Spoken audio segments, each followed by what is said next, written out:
À partir de quel moment on peut parler de burn-out au travail?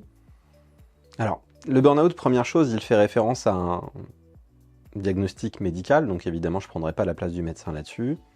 Mais très souvent, il y a des codes que l'on met derrière les éléments du diagnostic professionnel, enfin du diagnostic de l'épuisement professionnel. Première chose, il y a une image, moi, que je trouve correspond assez bien, c'est un peu le syndrome de la cale sèche.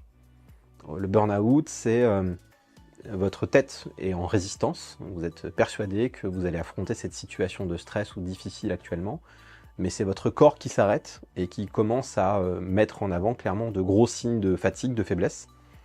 Et en fait, très souvent, il y a, si on regarde un petit peu les théories qui ont pu être présentes auprès du burn-out, il y a plusieurs choses à regarder. Pour moi, la première, c'est la fatigue physique. Donc, il y a de premiers symptômes qui apparaissent, maux de dos, des difficultés à se remettre d'une maladie, des toux chroniques ou des inflammations chroniques qui ont du mal à passer. La deuxième chose, c'est plutôt la fatigue émotionnelle, l'irritabilité, des excès d'émotions, des pleurs, ce genre de choses. Ensuite, il y a la fatigue cognitive. C'est le moment où est-ce qu'on se rend compte que notre tête ne fonctionne pas aussi bien que ce qu'elle a eu.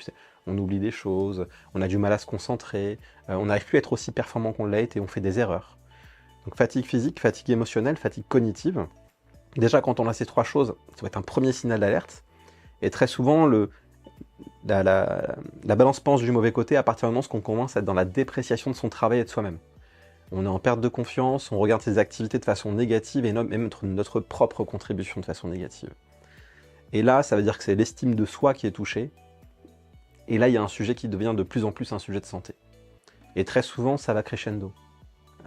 On a toujours tendance à repousser l'échéance de se soigner parce qu'on se dit que cette situation va s'arrêter ou qu'on va s'en sortir, qu'on est suffisamment résistant pour le faire. Et c'est très souvent l'histoire qu'on a chez les personnes qui font des burn-out.